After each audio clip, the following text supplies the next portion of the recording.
I'm Dan Ackerman, and we are here taking a look at the Maingear Pulse 14.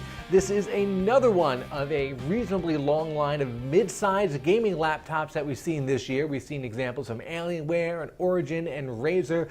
Maingear is another boutique PC maker, and it's really cool that we're seeing people making gaming laptops with 13 and 14-inch screens rather than just the big 17 or 18-inch monsters that we're used to. Of course, there are some trade-offs involved. If you get a system from a boutique PC maker like Maingear or Origin, these guys can't make their own custom bodies from scratch the way Alienware, which is owned by Dell, does. They basically use an off-the-shelf body, which is what you see here, and they customize it. In this case, they do a actually very nice color back of the lid. This is done in automotive paint. You can get it in different colors. It's got some really great kind of automotive sparkly detail to it. Otherwise, it looks like a fairly standard chunky 14-inch laptop. I mean, the keyboard and touchpad are really not designed for gaming. They're hoping that you're going to hook up an external mouse and maybe plug the whole thing into a monitor and use your own keyboard with it as well.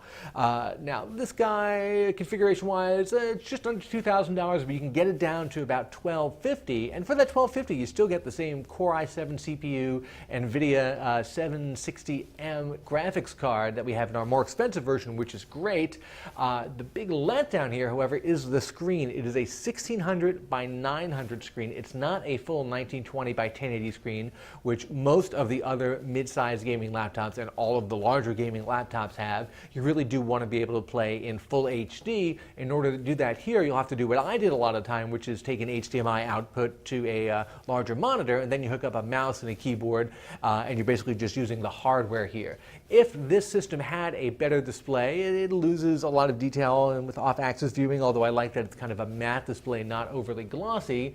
If you can get past that display, you can certainly save a couple bucks over some of these other systems and still get those high-end components, but that's if you're going to plug it into a monitor all the time. As a standalone gaming laptop, I'd say the 1600 by 900 display really turned me off. I'm Dan Ackerman, and that is the Maingear Pulse 14.